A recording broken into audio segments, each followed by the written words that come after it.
I would not recommend it because I just didn't enjoy it. Probably don't read the book, but that's my recommendation, that I do not recommend it. Okay, the second book I put on my March TBR was The Second Death of Locke by V.L. Bovellino. So this book follows a knight and her mage. The main character's name is Gray Flynn. Gray is the knight. They're both knight, I believe, just different rankings. So she's the well. Then Kier, male main character, he's the mage. So the mage they have the power, but they need a source to draw from so they can actually use the power. Kier's powers was like relating to blood, heart, so he can stop your heart. He can do so many things concerning the heart and just blood in general. So that's what Kier's power was. Grace, the whole thing was just to be a mage, so she's just there as a source. So you're not supposed to, I think, bond or tether to your mage or to someone else, because that means you can't remove it. It's a lifelong thing. So if someone else, like a different knight, needs a well, they can't bond to you, they can't tether to you to use your source, to use the well. They have to find someone else. So you're not supposed to do that, but Kier and Gray did that. So they knew each other since they were very little. They met. So it's like a Lost Kingdom heir kind of book. Gray is the lost heir because her kingdom burnt down or something. They destroyed her kingdom. Everyone else died. Her parent, her brother, they died. So everyone else in the land thought her brother was still alive. So they've been looking for a boy around that age to find, so they can maybe, I think, to kill. So because he would have the most power in all of the lands and all of the kingdoms and all of the places. So everyone has been at war. So she's just been trying to not show too much of how much power she actually has. That's why she tethered to Kier. They've known each other since. She's in love with him. He's also in love with her. I did not finish this book. I DNF'd this book at like maybe 30-something%, maybe 40-something%. I already knew how it was gonna end. I was also very bored. Like, I like me a good romantasy, but why are we in the woods for so many days and we're describing every single thing? They're doing the same thing every single day in the woods. I don't want to know every single thing they're doing. They're walking from point A to point B, describing the steps they took, describing the trees, how they moved, how the wind touched, how this. I don't really care about all those descriptions. They're just taking up so many pages. So I'm like, I started it with an open mind. I knew what it was gonna be like, but I didn't think it was gonna be this boring to me. So I just couldn't do it anymore. I was like, I could be reading so many other better things. Why would I finish this? So I didn't finish this book. At the end of the day, I know they're gonna get together. They're gonna confess their love to each other. So I wasn't really in it. It wasn't convincing me anymore. I was tired, so I gave up on this book. I think I gave this book maybe 1 star for effort, I think. Yeah. So the third book that I read was The Defense by Steve Kavanaugh. This book also, I DNF'd it. I would recommend it. The other one, I would also recommend The Second Death of Locke, but to each their own. So the third book, The Defense by Steve Kavanaugh, it's about a lawyer. So this lawyer, he is also a con man. So he's done con stuff. You know, if you watch, what's that movie, Now You See Me? Those kind of magic tricks and how they're stealing people's money and stuff. He's kind of like that, but he's also a lawyer. So he does that. He hasn't been in the law court for maybe a year. So where the book starts off is he's in a bathroom, I think, and then this other man comes behind him with a gun. He's like, oh, you have a bomb in your suit. So I think what was the name of the main character? Let's give him F something. Finn. So Finn is like, oh, okay, what do you want? I don't have any money to give you, but I can find a way. He's like, no, I don't want anything from you, but there's a bomb here, so you're gonna come out with me now. So he leads him to a car. There's this, I think they were Russian, maybe, or Italian. But yeah, they're like, oh, we need you to help us win this trial. I know you've heard of this trial that's going on right now, but we need you to help us win it. See you remember your old partner, because they had a business together, they had the whole law firm together, but not really big. It was like a small kind of firm. You know this guy? Yeah, well, we tried to convince him to help us, but he didn't, so now he's dead.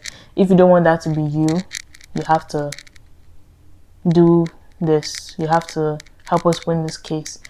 But they don't really need him to win the case. They just need him to plant a bomb in the court and kill off the other side. The other side that's against them. Plant the bomb on their witness that could actually put me in jail. So their star witness. Plant the bomb, kill him. Let's get this done and over with. You might end up in jail, but no one cares. That was Finn's job. Finn's job was to plant the bomb, maybe end up in jail. And what they were holding over him, they took his daughter away. So they kidnapped his daughter basically, but she doesn't really know. Her mom, because him and his wife, I think they separated. So that's basically the plot of the book. Him trying to win this case while they have his daughter, and he has to wear a bomb everywhere. So I also DNF'd this book because, one, I knew how it was going to end. Two, it was interesting, but there was so much information that was just being tossed in there that I did not care about. They go from talking about the trial to when he was once a con man, how his dad was this, how his dad brought him into this business, how his mom did not know, his dad didn't want his mom to know, so he did this, and how he's also teaching his daughter how to do this con business, but he didn't tell his wife. So many things that I didn't care about. I guess it was useful in the book, but I was just so bored. I knew how it was going to end already. I gave it a chance. I think I got up to more than 50%, but I just couldn't do it anymore. So that was basically the plot. They kept going at it. He talked in the case, in the trial case. He won the first trial. He won that one against the opposition. That part was good. He talked about handwriting and how the, I think, Russian mob does it is when they want to kill someone, they tear a bill in half, like a dollar bill in half. One half has the name of the person that should be dead. The other half is given to the person who's supposed to kill. So another person would sign off that yes, this is who's going to kill. Send someone else to give the person who's supposed to kill the second half. They join it together. Okay, this is the target. So someone was supposed to do that. They killed the person. Person is dead. Now the person who actually killed said man is the star witness for the opposition. So he has to cross-examine that person, but I never got to that part of the book. So we just followed this Finn guy, how he's entering the court with this bomb, how he's able to pass through security because he knows them. That's why they picked him specifically, because he has been in this law court for so many years. He knows everyone, he knows their family, he knows them by name. So he's well known, so he can get in without being suspected, so he does that. He's able to get in because when the detectors, when they scan him, it beeps, but not because of the bomb, because of this necklace he always wore. But he was nervous for no reason because he forgot about the necklace. Like, bruh, I don't even care at this point anymore. This was literally the beginning. This maybe like 200 pages in. I'm like, oh my gosh, I was so tired, but I continued it.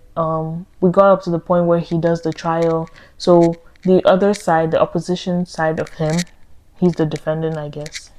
The opposition, the DA's office at least, they bring up a graphologist. Don't quote me, I don't know. A graphologist to say, yes, this handwriting, if you look at the mob guys, I think his name was Volchek or something. If you look at his passports, if you look at everything, you'll see that his handwriting matches. His G's, same thing as this. His A's, same thing as this. It's like almost identical in every single scenario. So that's how we know it's him that did it. Then Mr. Finn guy tells the opposition, because he knows her, he tells the DA that, look, this guy is also a car something, it starts with a C, also does this, so he can also talk about like Christian something something something something. He tells her that.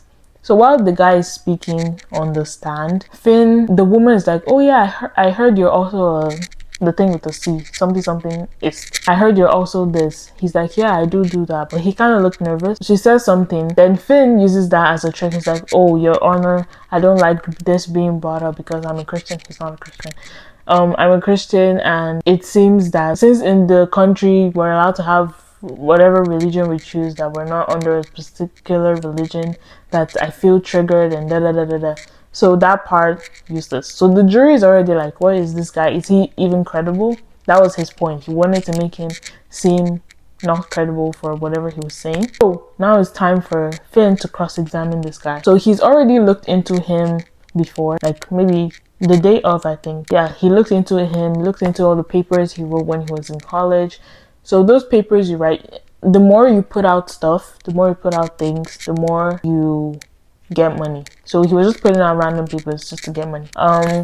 Finn cross-examines him that, yeah, you said in this paper in like 2009 that if someone writes their S like this, if they write their A like this, it means they have tendencies to be sexually deviant. And then he's like, yeah, I did say that. He's like, okay, when you look at this G and you look at this G, could you say that looking at them means the person could have tendencies, or is it someone who is sexually deviant? He's like, yes, he did say that. That makes sense. He's like, but so you're saying this G that I got from the person who's defending you, the DA's office, you're saying she has tendencies to be sexually deviant. Then the jury is like, this man is not making sense. Then he says, okay, that one, okay. The judge is like, you know, Mr. Finn, be appropriate, da da da. He's like, okay, your honor, look at this other G.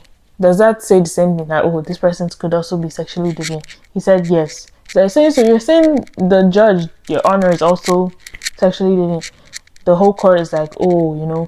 So he's just trying to make him seem non-credible. He's trying to make him seem like his degrees and everything he has aren't actually, it doesn't make sense to use it in this particular situation. So he does end up doing that. So the DA wanted to use him as a way to put Volchek in prison for the rest of the trial, but since this didn't go well for them, Volchek is still free on bail and stuff. So that's basically how the book goes. They keep going through the trial and everything. The part that made me stop reading this book is they locked Finn in a room. He tries to jump out the window. He does go out the window of a, was it 19-story building, all the way down. Like, that part just took me out of the story entirely. I'm like, what is this? Are we joking? After that, I just gave up on the book. I was like, yeah, I'm going to continue. I did not continue. So out of all the books, I didn't end up reading or finishing The Battle of the Labyrinth by Rick Riordan yet. I will. Guys, give me some time. I'm not really in the Percy Jackson realm right now, but I will get back into it. I also didn't read Win, Lose, Kill, Die by Cynthia Murphy. I still have it. I don't know if I'm going to finish it. I got like 9% in and I got kind of bored. So hopefully I will, because I have the physical copy. That's basically my review for my March TBR. Don't necessarily have an April TBR right now, but I have read, I think, 2 books already. So hopefully I can give a review at the end of the month. A review of all the books I read.